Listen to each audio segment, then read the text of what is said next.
doing with digital signal processing.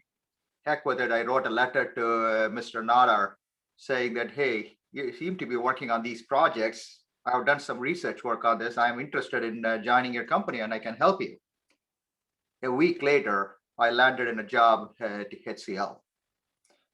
And I ended up working with one of the brightest minds in technology at the time.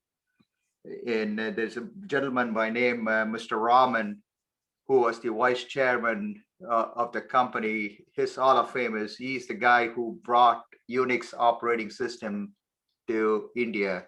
So for 2 years, I worked for him directly, and I had a crash course of, and I got an MBA on steroid, working with the different parts of HCL.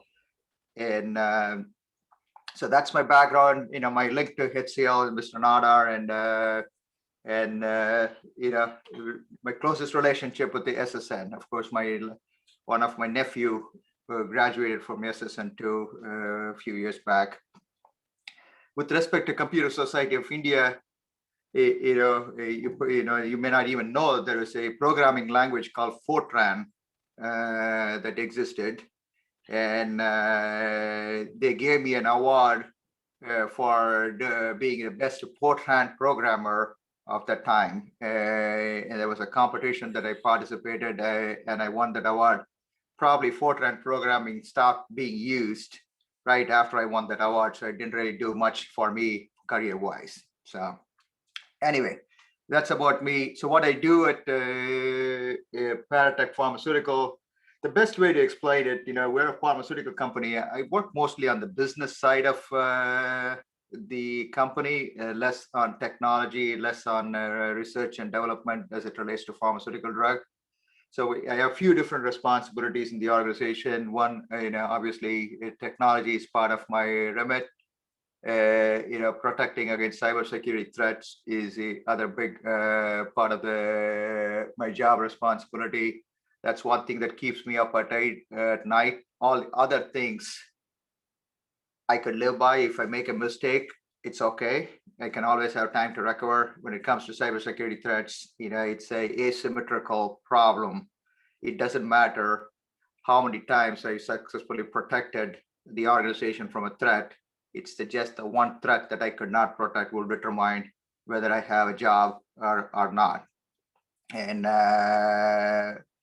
the other one, what I call is digital business, and we're trying to move into a traditional a sales organization into more technology-based commercial organization. And also I do a few other things like real estate and other things. So that's quick intro about me. And go here. One second, it's not moving. All right. Healthcare industry in the United States. So as you can see, the healthcare industry is really got made up of four giant industry. We will go from top right, and we go around the circle here. Yeah, of course, patient is the middle, provider. Typically in US it is hospitals, hospital chains, and labs, and long-term facilities. All those things are providers. These are basically institutions which provide services to a patient. Here, the biggest challenge as it relates to cybersecurity is around patient confidentiality, and if privacy is a big piece. US, there is something called HIPAA regulation, where all of us, all four of these industry are expected to be bound by, where they are supposed to keep patient privacy is an important element of being in business. And then obviously, if you have a cybersecurity attack and your reputation is at stake, and with respect to hospitals and labs, they don't have a lot of margin, meaning the profits are very, very small. And if they are out of business for even 1 week, and it can really put them into trouble, and they can go out of business, they can go bankrupt. So that's the risk, cybersecurity risk, as it relates to providers. It's big. And the next one is what we call as payers. The way the healthcare system works in US, the insurance companies are a big part of the equation. And for every service that someone provides, most of the, it's very rare somebody pays for their services by themselves. They have an insurance company pays for the service. Again, the same as the provider, they have the same kind of risk. The one other risk that they have is what I call as a trade secret. In terms of what kind of relationship, what kind of contracts they have, what kind of relationship they have with the other companies, their customers, their vendors, and those become a big part because if those comes out, the reputation risk becomes a big issue. I don't know why I have reputation twice. My apologies there. Next is what I call the product manufacturer. That's where all my experiences are from. We are a product manufacturing company. We are a biotech company. And for us, patient safety is the biggest piece. And the reason patient safety become a bigger issue for a product manufacturer is we have to prove every day, every batch, every medicine that's being produced is produced with the highest quality and the specification that is being approved by the FDA, the Food and Drug Administration in the United States. And anything short of that, if we or FDA or anyone thinks that could be something at risk, we have to take a worst case scenario and act accordingly. Sometimes it's a risk for patient too. Some of our product, it could take a year to manufacture from start to finish. So during this time, if we had a cybersecurity attack, and if we cannot guarantee the data associated with the manufacturing is not impacted, we cannot really use that particular batch of product, and we can't sell it to a customer. We got to throw it away. And it will take another 1 year. It's not just the money, it's the time lost to produce another batch of drug. You can't just produce it overnight. It takes another year before you could bring the product back into the market.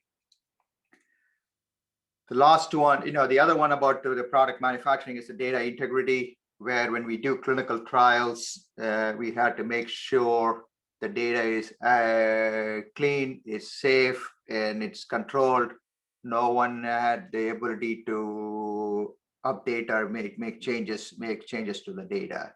So if that's not, we can't guarantee, then the data cannot be used to get approval for a drug. So typically, it takes about 10 to 12 years, about $1 to $2 billion, billion with a B, to bring a product to market in the United States. So if you go to the, go ahead, sorry. I have a doubt here. You were talking about data integrity. Can you give us one scenario related to this? What is this data integrity? Yeah, absolutely. So the way the work is done, so we do what we call clinical trials, right? So we have a drug, we develop a drug, we think it's going to cure a disease. So take the example, the COVID vaccine that was developed recently. Okay. So we have either Moderna, Pfizer, AstraZeneca. They came up with a concept. They want to they think it's going to solve, it's going to cure the disease or protect a human from getting the disease. So what they had to do is what they call clinical trial. They had to administer on patients and collect the data to see what happens. Okay. So for example, Moderna, I think just Moderna, I think all of them, because these are all large trials. where about 30 to 40,000 patients were given the drug and they were monitored to see what happened to them. So what they do is they recruit doctors across the globe to find patients to do the trial. So, and then what they do is the doctors is supposed to pre-screen the patients, administer the drug, and look for side effects and look for everything else that's going on with the patient for, during the trial period, and collect all the data, feed them into a system. And so pretty much nobody will have access to, even like AstraZeneca will not have access to the data. And it is in what we call a double-blind study. No one really know who took the medicine versus who took the placebo. And then once the trial is done, then they take the data and analyze. Hey, how many patients got cured? How many patients didn't get cured? How many patients got a headache after taking the drug? And how many people with blood pressure had any side effect, whatever that may be. So that data capture, collection, aggregation, and reporting has to be done in a very, very, very controlled manner. Only people cannot just go change data. Nobody should have access to the data to make any changes, right? So you need to take the data as is. Otherwise, what can happen is I can change the data to tell my story, right? Okay. That's what I mean by data integrity. Good question. Any other questions? I mean, I've been talking about this before I go to the prescriber piece. Any other thoughts, questions so far?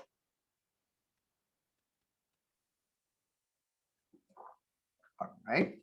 Okay. Let me keep going. So pay the last one, the prescribers, it's basically doctors and nurses who actually provide the service. Again, patient confidentiality is a big piece of their life. And if there is any kind of cybersecurity attack, one is they can't provide services to the customer. The other thing is the patients will just walk away from the doctor. They'll go to somewhere else, right? And the other thing, going back to the product manufacturer, I mentioned, I have something called intellectual property. This is a big deal. So I'll give you an example that happened closer to where I live. It's happened in a different industry, but it's relevant here as well. There is a company called American Superconductors, and this is a company that was manufacturing windmill. And they were a darling. They were off the Wall Street. They were growing like crazy back in early 2000. And they got they had like every other company, they have a hardware, their software, and one of the big things they do was the windmills. And so windmill, when when there's no wind, the fan stops. When there's a wind, the fan starts rotating. So when it tries to generate electricity, it goes up and down. The amount of electricity generated is directly related to the speed at which the fan is rotating.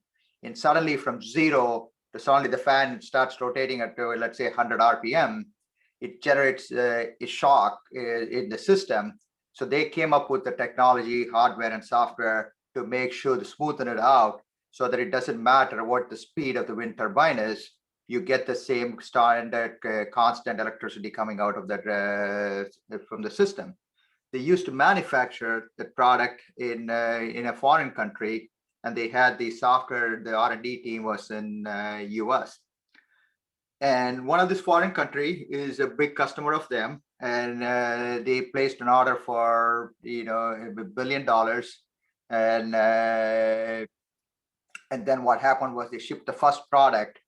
And this country, what they did was they found a disgruntled employee and paid him money and stole their software.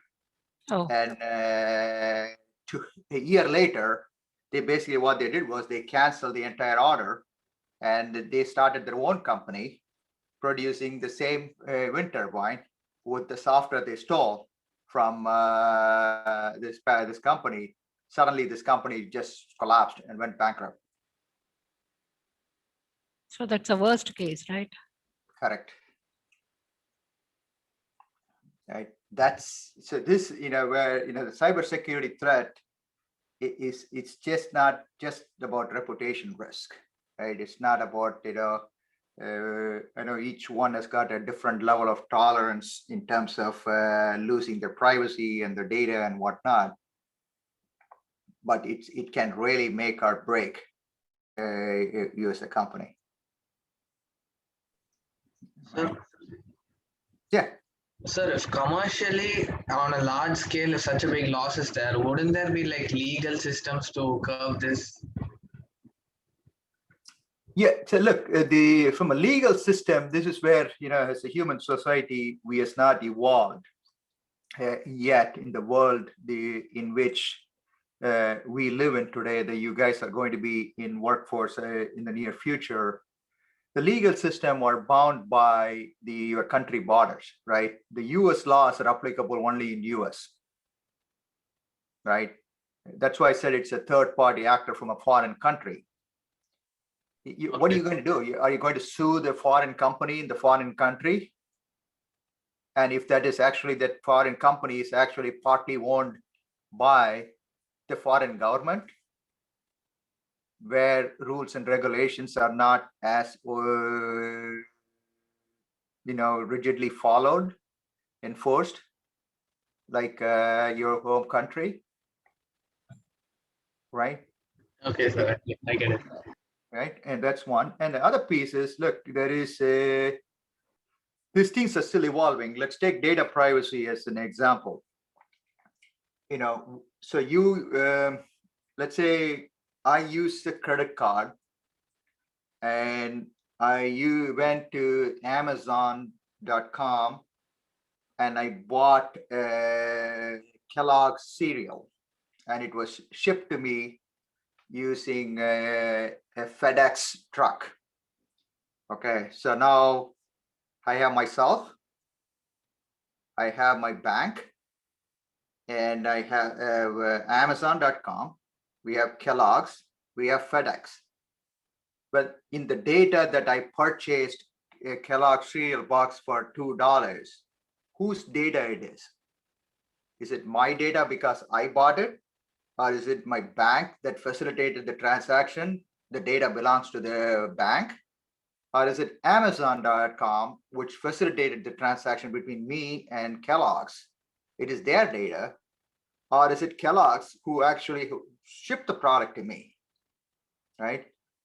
There is no agreement across the world today on whose data it is. When we talk about privacy, confidentiality, whose confidential data it is, whose privacy is getting protected here, right?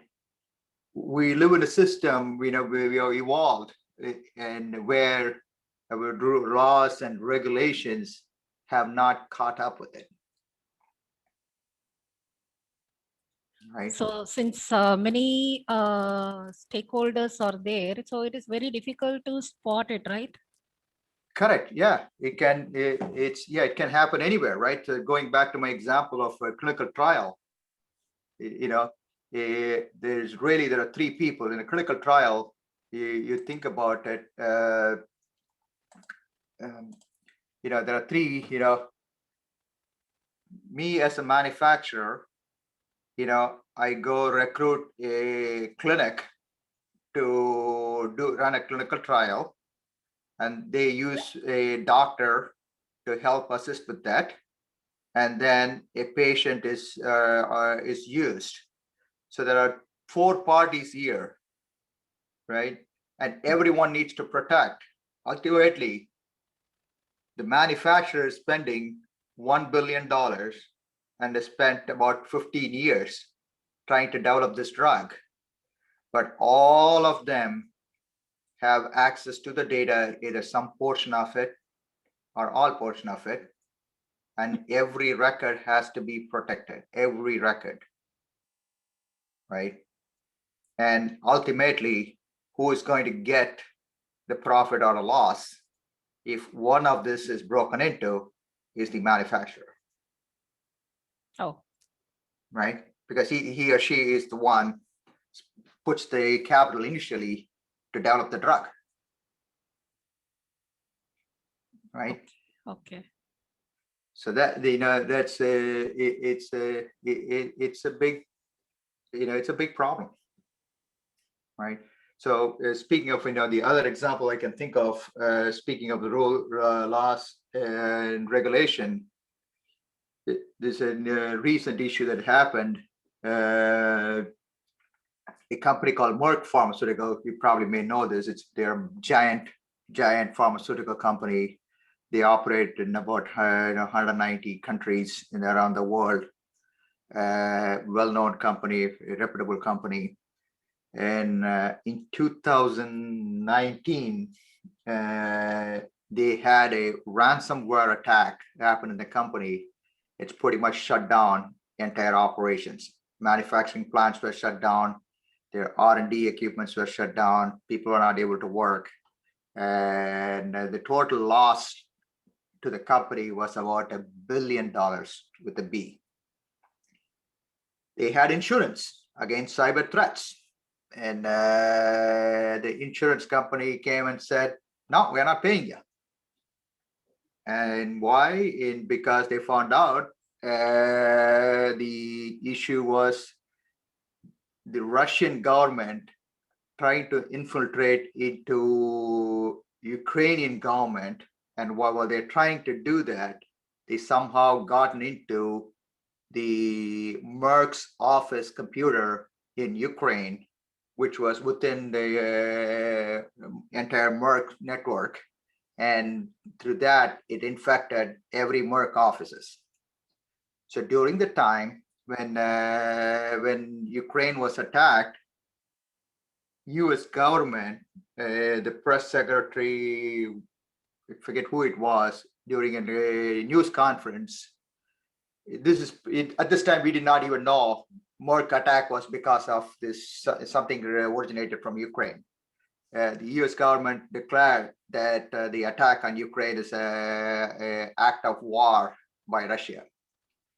So insurance, most of insurance, actually almost all insurance, have a clause that it excludes act of war damages.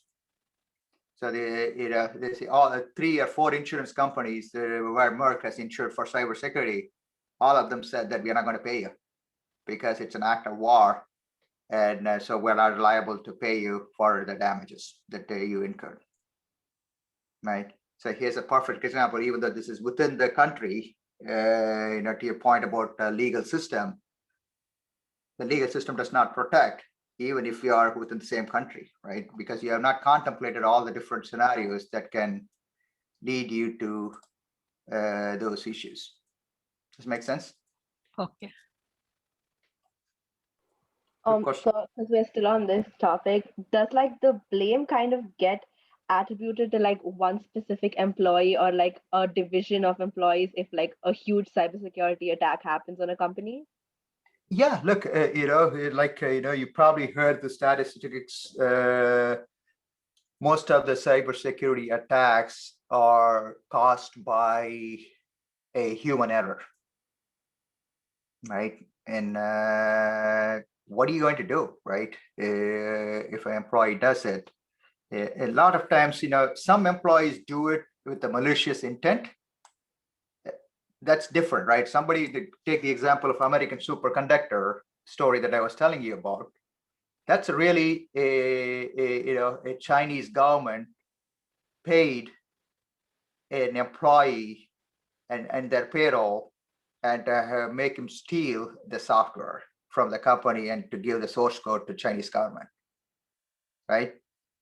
What can he do? You can go put the, even if the person happened to be in the US, in this case, the person was not in the US. He already, by the time they caught him, they found he's the problem, and he was already in China. See, the other thing, the regulations in US, you can't just make a hypothetical scenario that somebody might have done a mistake is a culprit, and you can't go arrest them, right? You got to have reasonable evidence to show that that person was responsible for. And it's hindsight 2020 now. Once we know the story that the guy was responsible for it. You go back in 2001, this one customer of American Superconductor placed $1.5 billion worth of order, an option to buy another $5-6 billion worth of order, and they paid an advance of $100 million for the first batch of product. After a year, suddenly they said, keep the advance I paid you. I don't need your advance. You don't need to give my advance back. I'm just canceling the order. That's the only piece of information you have as a company. Now you need to figure out why this customer just walked away, right? That's the biggest part challenge, is to trying to pin it on an employee. Many times, the way I explain to my management team,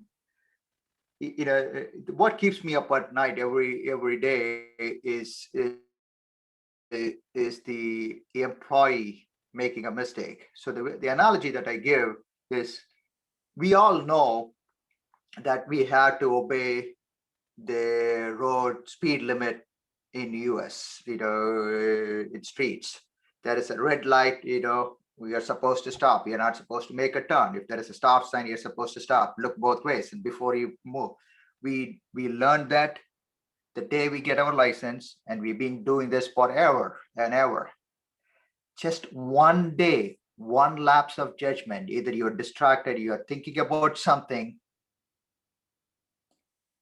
you forget it. You don't, you missed the light, you forgot to stop, you made, either you were over speeding, and you get caught. Right? Sometimes it ends up in a big accident, right? It's human nature, right? I know I should not speed. I know I had to stop at the stop sign. It's not just about safety of others, it's a safety of mine. But we all get into this, we make mistakes, right? What do you do? That's what we're up against, right? We have, think of, we're building all these firewalls, fortresses around all the data centers, this and that and that. But we need to let people in. So we create all these little windows and we give keys to everyone. Sometimes people just make mistakes. Right? Yes, sir. Very good question. So the bottom line in all the questions that you guys are asking, if I had to think about it, if I had to summarize it, you can't rely on rule of the land to protect you. You see what I'm saying? No, once again.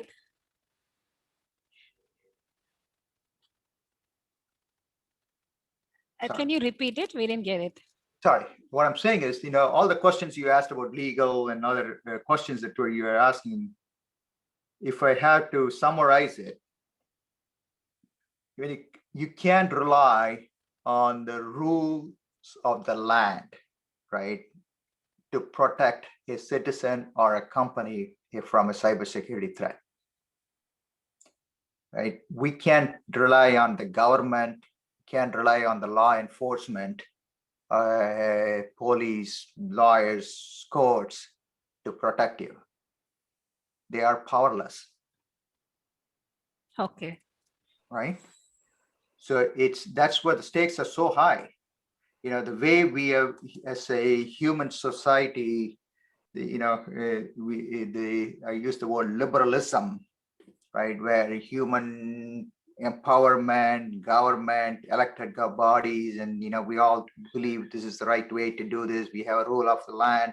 We have constitution, that's the utmost authority. We have judges, that what their final word is our final word. Those all works for the old world that we all came from, right? It doesn't work for the new world that we live in, right? Okay.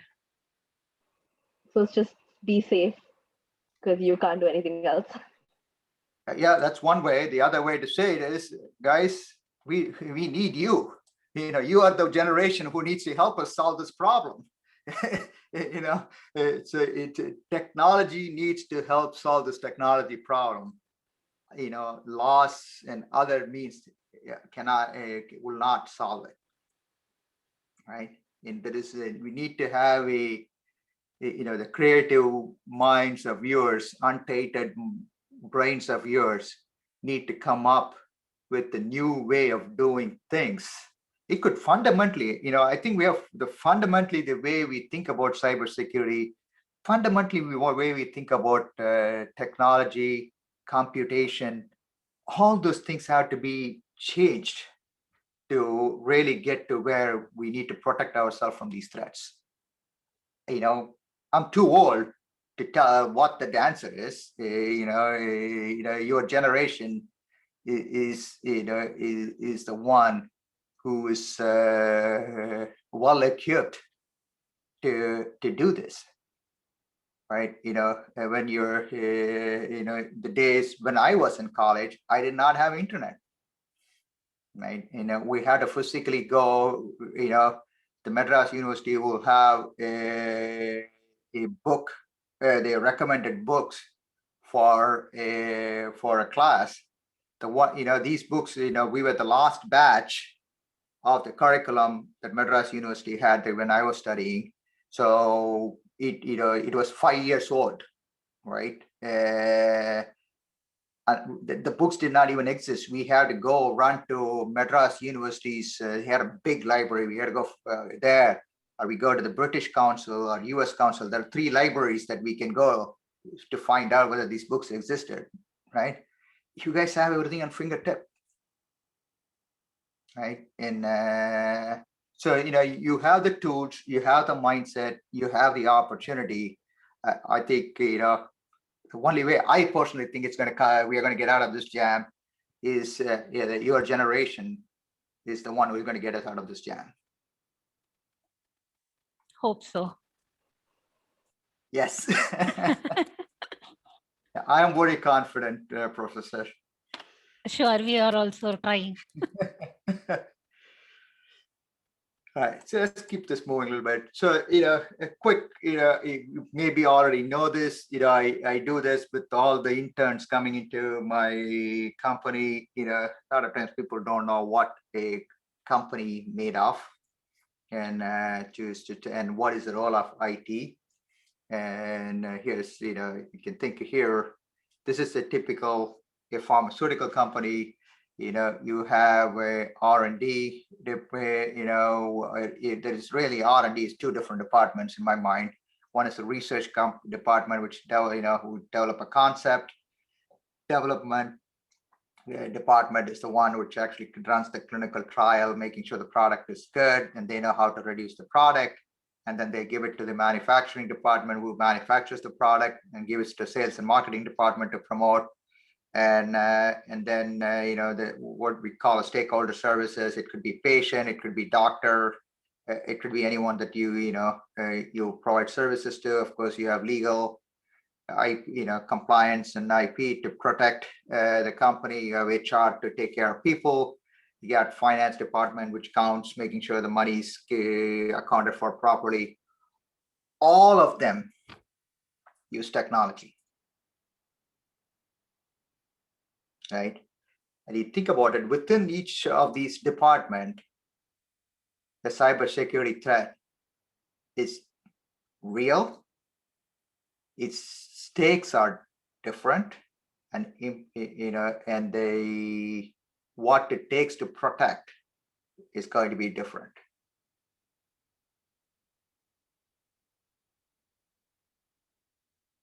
Right. So Okay. right. So, and if you lay this on a country on top of it, so if you're, my company, small company, we're only US based company, our problem is only US only, right? If you take Merck or Pfizer, you add 190 countries on top of this. Maybe they don't have research and development in every country, manufacturing in every country, but you get the point, right? So you have to layer in all these different countries, and it makes it extremely difficult, right? And so it happened, some random person sends an email faking that they are one of the employee and they want it happened in my life. They sent the email to someone saying, hey, I'm changing my bank. I need to change my direct deposit from my payroll to be changed to a different account. This unsuspecting employee sent the person a form. Hey, fill out all this information. And this person, the fake person, filled out the form and sent it back. HR almost processed it, and it was caught at the right moment. It was serendipity. We caught it and we didn't process it, right? So there are companies that I know where somebody hacked into the chief financial officer's computer and sending a fake email to a country CFO in India, actually, to say, hey, please transfer X dollars from our account to this bank account in Turkey, right? The CFO in India saw that email coming from his boss and he was transferring money. And 6-8 months later, after $2 million being spent, that's how they, I forget how they caught it. I didn't know how they caught it. Somehow they found out that this was happening, right? So these problems can happen anywhere in the organization. And IT, this plays an important information is the center of the universe, and it needs to be protected, and it is under constant threat.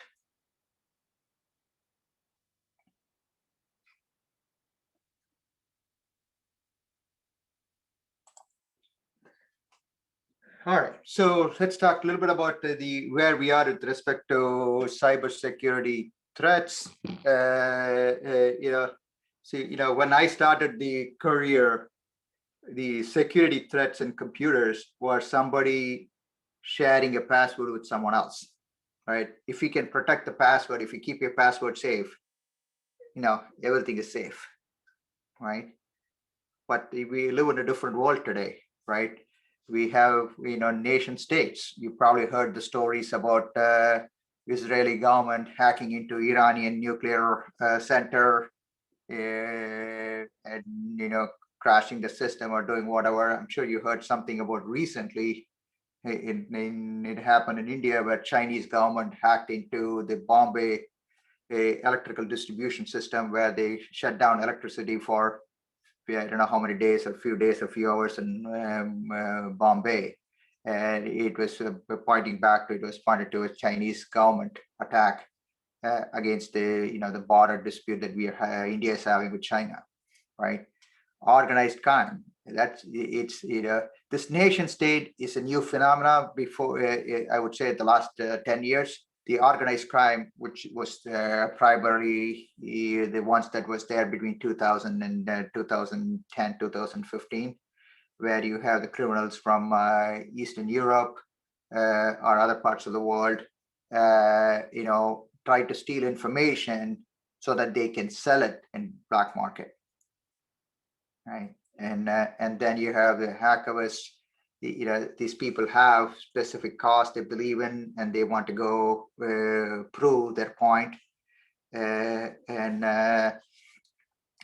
This privileged insider is a common thing all the time. I don't know whether you followed the story that happened about 6 or 8 months ago, where somebody hacked into Twitter account and put some feeds in the name of Bill Gates, President Obama, and others. That's somebody had access to someone with the admin level privilege, and they were able to hack into the system and went and made changes posted on behalf of Bill Gates, of Obama, and others. And non-privileged insiders, it's common people.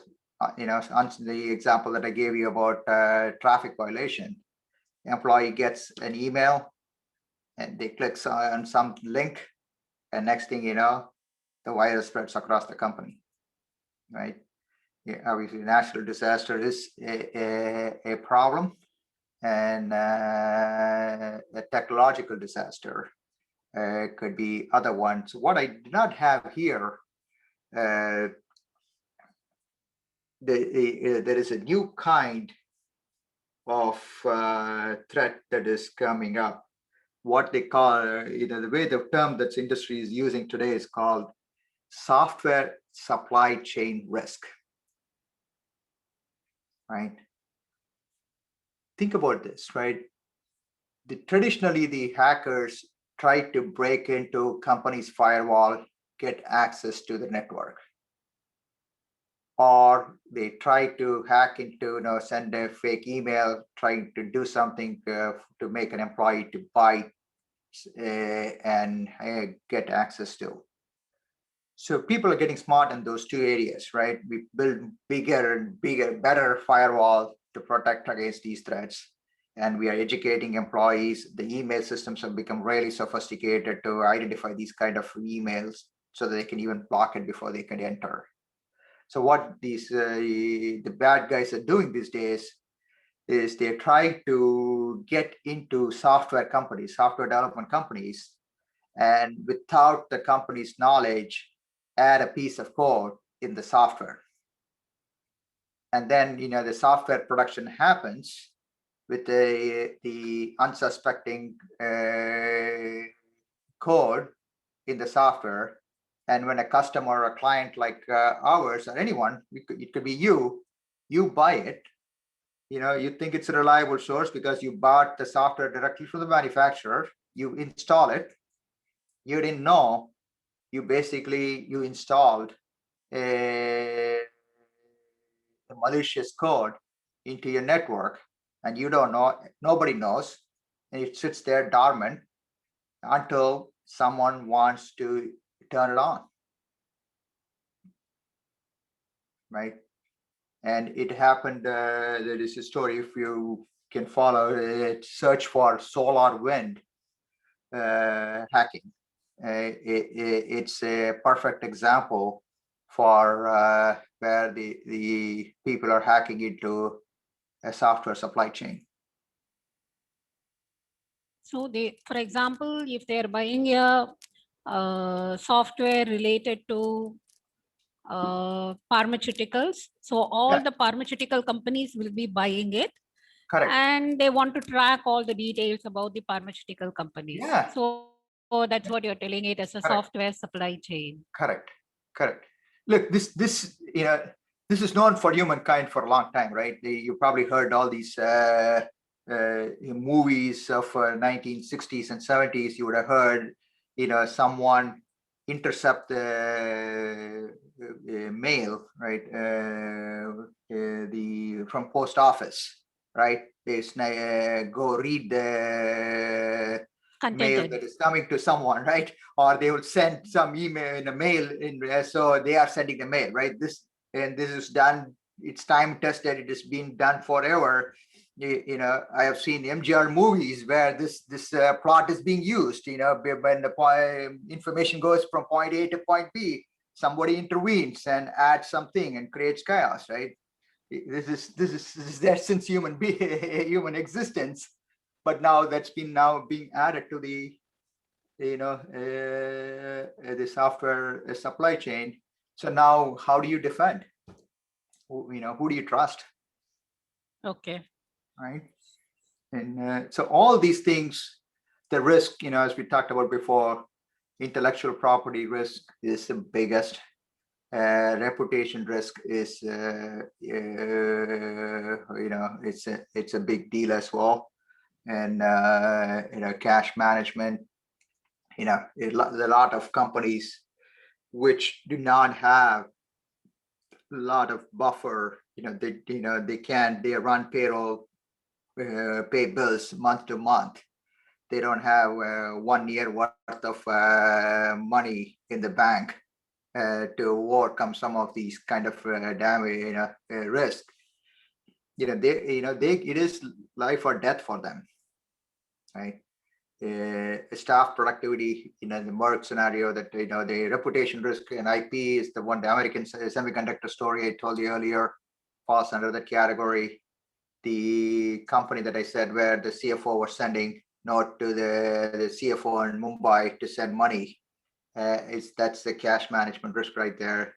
Staff productivity, the Merck story where they were shut down for 8 months. That's a good example. The replacement cost and response cost, these are, it's a big deal for a small company. So if you're running a small coffee shop, if you're hacked into, you can't afford to hire a sophisticated consultant to come look at all your system and network and figure out all the issues and fix it and replace it. You probably cannot, many people cannot afford to do that, right? And your customers can sue you, and you could be at violation of a lot of laws. So there are rules and regulation in EU today where if you find that you have been hacked, you are expected to, and if you have a citizen of European Union, and you need to report within 48 hours. Otherwise, they can fine you 10% of your total revenue. You could be fined for that. So keep it moving here. Look, I'm just about 2 more slides quickly. Like the biggest challenge is the innovation that happens, right? The things that we do, the supply chain software risk. Nobody knew this term exactly 6 months ago. It's a new thing, right? We are developing telemedicine, AI. We don't know what AI risks are, right? We're getting to a point where AI could be so sophisticated, it can tell you things, and human who programmed AI software cannot tell why the AI software made this prediction or made this decision. If that is the world that we live in, you think about somebody hacking into those type of system, what kind of havoc it can create. We don't even know what that would be like, right? And with the healthcare, the wearable devices, there's more and more. People have monitoring devices, blood sugar monitoring device that attached to you, BP instrument attached to you, oxygen monitoring. All those things are sending data. Potentially people could hack into it, right? And we don't really have a lot of control on how to. We don't think about cybersecurity at the beginning. See, this is the problem with the innovation.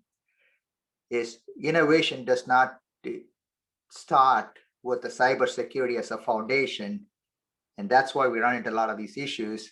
Your generation is the one who's going to help fix this, because you guys, when you think about software design, any kind of idea that you want to develop, if you put cybersecurity as front and center to say, whatever I'm going to do, it's going to be hacked and it's going to be damaged. It's going to cause havoc for everyone. And if you start with that assumption, and if you start designing the system, hopefully we can avoid some of these things. Since you probably all of you know this NIST framework, it's 5-step, and you talk about career, what where you can spend, post your college. You could find a role in any one of these areas, right? You could be a process engineer who can define a process and identify weakness in the processes for cybersecurity threat. It's a certain type of brain that power needed for that. You could be a software developer who can build software to protect. It could be firewall, it could be anything as part of your design, and you could be protecting your client's interest. Or you could, there's a lot of these software monitoring softwares that's available all over the world, can see whether the bad guys are coming in or leaving the network.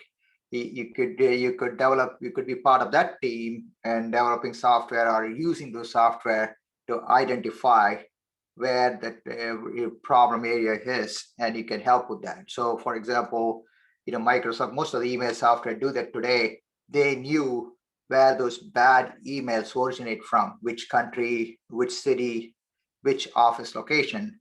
As soon as they see any traffic coming from there, they will just shut it down, right? And the other thing you could be is, it's almost like, okay, the 3 people didn't save you, you got damaged, and you need someone to come and help clean it and fix it, right? And you could be part of that to find out where all the damages are, identify those. And the other thing you can do, you could be part of a recovery team where you're trying to bring a company back in business, right?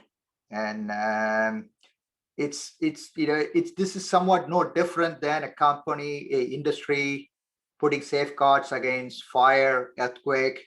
They want, think of this, right? If you're a Fukushima power plant, they are thinking about identifying things that they need to protect, right? And they build a standby generator, right? And then they put some monitoring and see whether there's going to be an earthquake. If there's any kind of signal, they shut down. They put system in place to shut down the nuclear reactor. And after the damage is done, you find, you try to contain it so that it doesn't create major problem.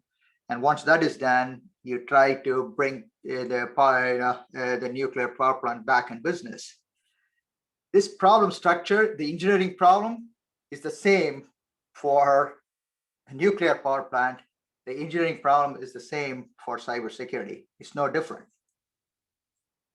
right?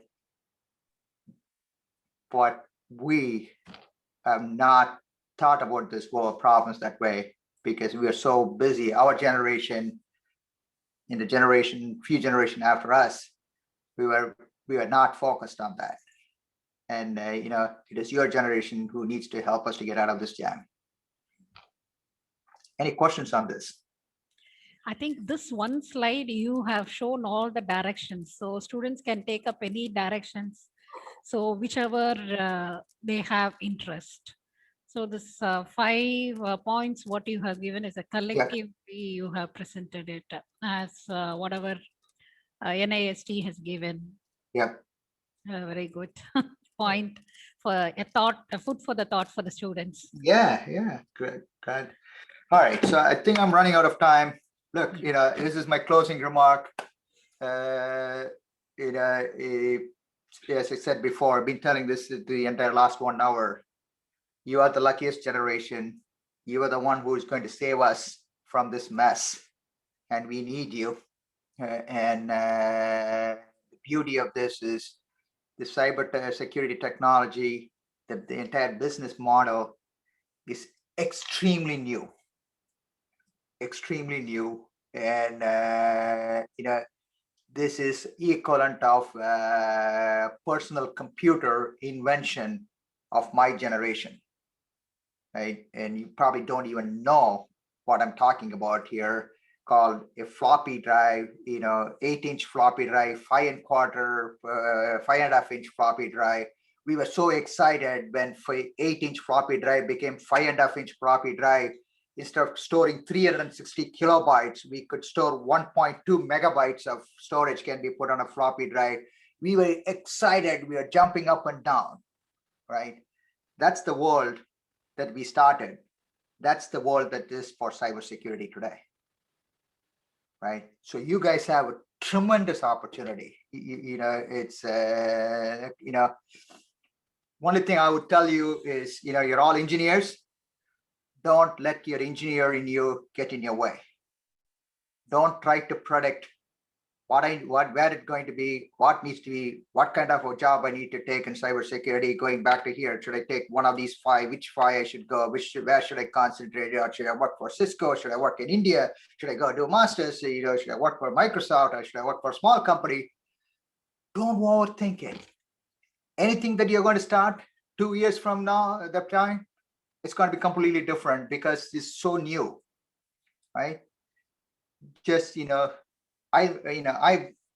because, I was trained engineer, we all think this way. We always take end in mind and work our way backwards. That is how our system is. That's how our education system is. That is how engineering problems are solved. But don't, when it comes to career, don't try to think of like an engineer. Okay, just go with the flow.